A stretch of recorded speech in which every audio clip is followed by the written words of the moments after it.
Sir আমি অনেক জায়গায় বলি আমার স্বাস্থ্যের থেকেও পশ্চিমবাংলার স্বাস্থ্য ব্যবস্থা খারাপ হয়ে গেছে। এমন ঘটনা আছে পশ্চিমবাংলায় এক্সরে মেশিন আছে, টেকনিশিয়ান নাই। টেকনিশিয়ান থাকলে এক্সরে যে প্লেট রিপোর্ট করার জন্য না পেপার আছে না প্লেট আছে, এই দুরবস্থা চলছে। কেন্দ্রীয়ভাবে রেফারেন্স সিস্টেম করা হোক। এটা মুর্শিদাবাদ, মালদা, দিনাজপুরের মানুষ যখন এখানে চিকিৎসা নিতে আসছে, এখানে বেড না পেয়ে দালালের খপ্পরে পড়ে যাচ্ছে। তা কেন্দ্রীয়ভাবে রেফারেন্স সিস্টেম ব্যবস্থা হোক, যে সরকার তার নাগরিককে সময় মতো স্বাস্থ্য পরিষেবা দিতে পারে না, সে তার উন্নয়নের দাবিতে স্বাভাবিকভাবে প্রশ্নের সম্মুখীন হবে। স্যার আমাদের ব্যাপক স্যার ঘাটতি আছে, যে 100 বছরের পুরাতন প্রতিষ্ঠান, ওখানে প্রায় 50% ডক্টরের অনুপস্থিতি সেখানে নাই। আমরা যারা বিধায়ক আছি, আমাদের পরিবারের চিকিৎসা পরিষেবা নেওয়ার জন্য আমরা বেসরকারি উদ্যোগে যাই, এটা আমাদের বন্ধ করা দরকার।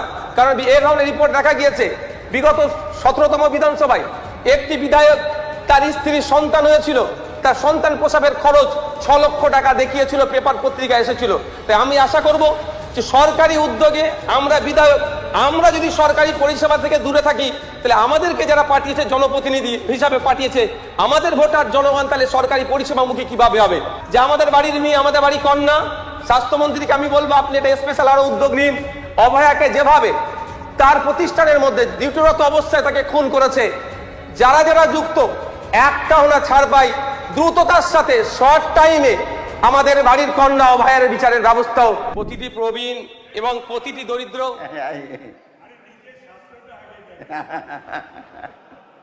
স্যার আমি অনেক জায়গায় বলি আমার স্বাস্থ্যের থেকেও পশ্চিমবাংলার স্বাস্থ্য ব্যবস্থা খারাপ হয়ে গেছে।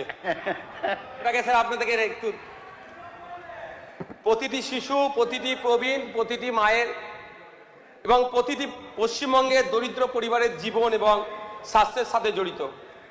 স্যার একটি সভ্য রাষ্ট্রের পরিচয় তার অট্টালিকাকে দিয়ে নয়, তার নাগরিকদেরকে স্বাস্থ্য পরিষেবার মানের উপর নির্ভর করে। যে সরকার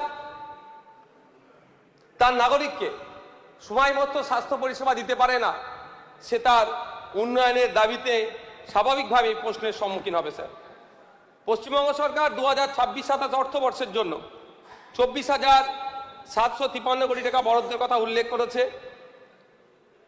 তবে এই একটা বড় অংশ অবশ্যই আশাব্যঞ্জক হয়, কিন্তু প্রশ্ন থেকে যায় স্বাস্থ্য ব্যবস্থার কি পরিবর্তন হবে, না বিগত দিনের ন্যায় সিন্ডিকেট রাজ যেভাবে জাঁকিয়ে বসেছিল একইভাবে থাকবে?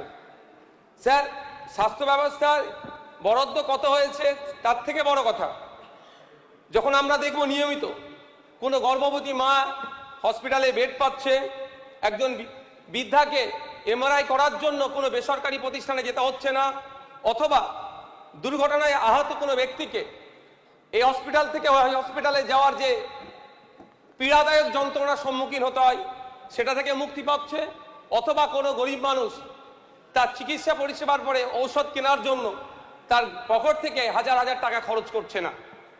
স্যার ন্যাশনাল হেলথ পলিসিতে বহুদিন ধরেই সরকারি স্বাস্থ্য ব্যয় বাড়ানোর কথা বলেছে।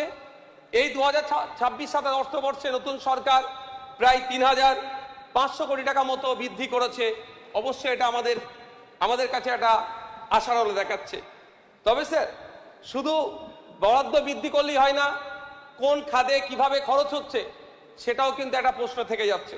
এনে স্যার আমি সরকারের কাছে 5টা মৌলিক প্রশ্ন রাখতে চাই।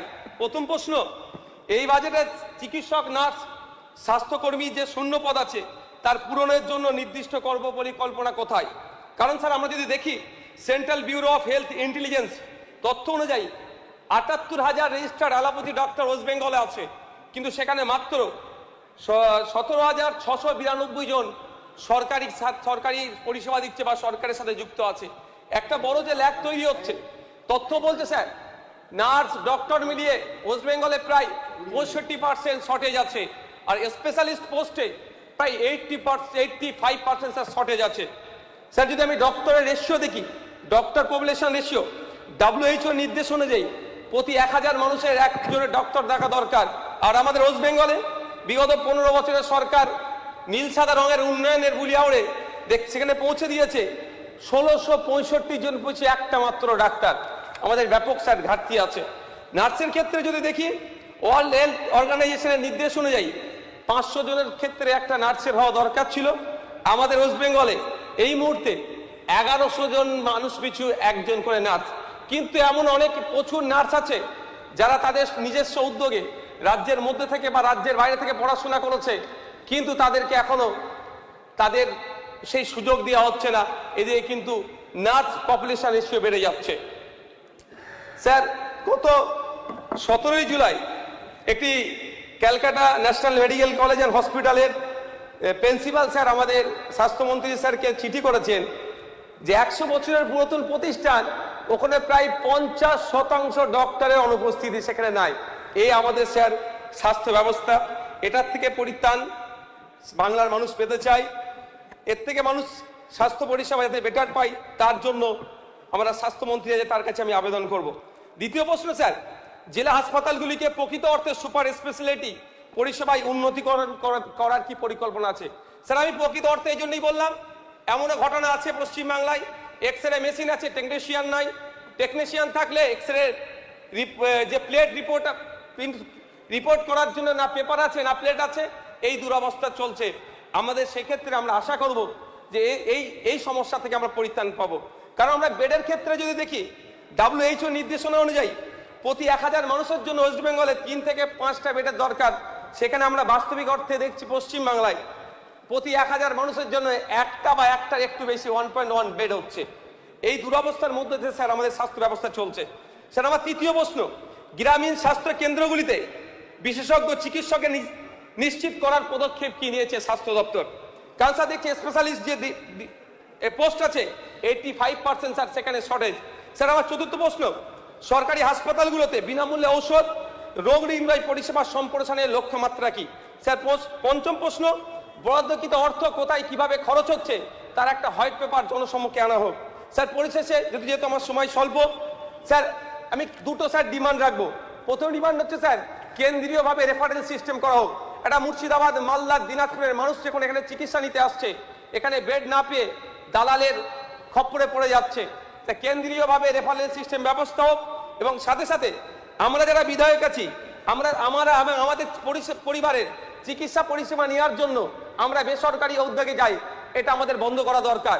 কারণ এই ধরনের রিপোর্ট দেখা গিয়েছে বিগত 17তম বিধানসভায় একটি বিধায়ক তার স্ত্রীর সন্তান হয়েছিল, তার সন্তান প্রসবের খরচ 6 লক্ষ টাকা দেখিয়েছিল, পেপার পত্রিকা এসেছিল। তাই আমি আশা করব যে সরকারি উদ্যোগে আমরা বিধায়ক, আমরা যদি সরকারি পরিষেবা থেকে দূরে থাকি, তাহলে আমাদেরকে যারা পাঠিয়েছে জনপ্রতিনিধি হিসাবে পাঠিয়েছে, আমাদের ভোটার জনগণ তাহলে সরকারি পরিষেবামুখী কিভাবে হবে? তাই এই বিষয়টি থাকবে স্যার। আর একটা কথা, যে আমাদের বাড়ির মেয়ে, আমাদের বাড়ির কন্যা, স্বাস্থ্যমন্ত্রীকে আমি বলবো আপনি এটা স্পেশাল আরো উদ্যোগ নিন। অভয়াকে যেভাবে তার প্রতিষ্ঠানের মধ্যে ডিউটিরত অবস্থায় তাকে খুন করেছে, যারা যারা যুক্ত একটা হনা ছাড় পাই, দ্রুততার সাথে শর্ট টাইমে আমাদের বাড়ির কন্যা অভয়ের বিচারের ব্যবস্থাও আমাদের স্বাস্থ্য দপ্তর উদ্যোগ নেবে, এই আশা আমি করবো। ধন্যবাদ স্যার।